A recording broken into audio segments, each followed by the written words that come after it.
Hi boys and girls, thanks for joining me again for our weekly devotion.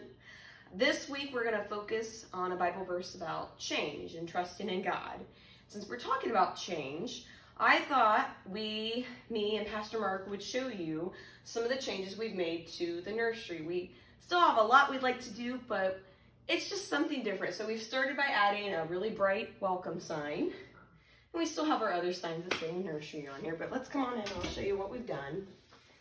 We took down a couple of our older signs and we put up some new ones. So over here we decided to put up a rainbow, and that's just to remember and remind us of God's promise. And of course that God loves us, that God loves you. And over here, this is our weekly devotion Bible verses. So 2 weeks ago we did Psalm 143:8, and we've got it up here. Last week, we talked about the Beatitudes, blessed are, and that's Matthew 5:2-12. So we're doing some fun stuff. We still have a lot of space that we'd like to fill up, and we'd love to have your help with that at some time. But you know, as we were making these changes, Pastor Renner and I were thinking, you know, sometimes change can be fun.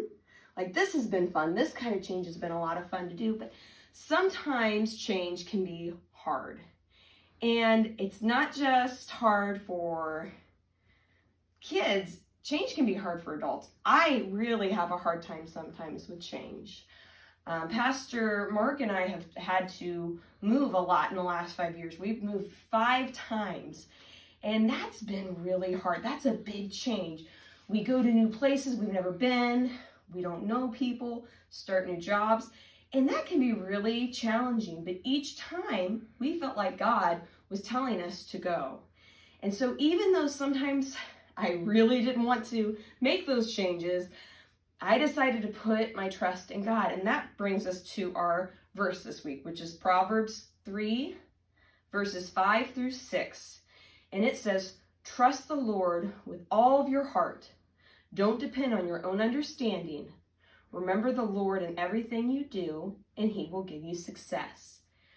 And that is so true. Even though, like I said, sometimes we really don't want to do something, if we feel like God is telling us, we find out that His plan was the right way, and we find out all the good things He has planned for us when we follow what He tells us to do. So again, that's Proverbs chapter 3, 5-6. Thanks again for joining us this week. And again, we look forward to having you guys come in and help us get maybe some of our bare spots filled up with some more crafts and bright posters and pictures. So have a nice weekend. I hope to see you on Sunday. Bye.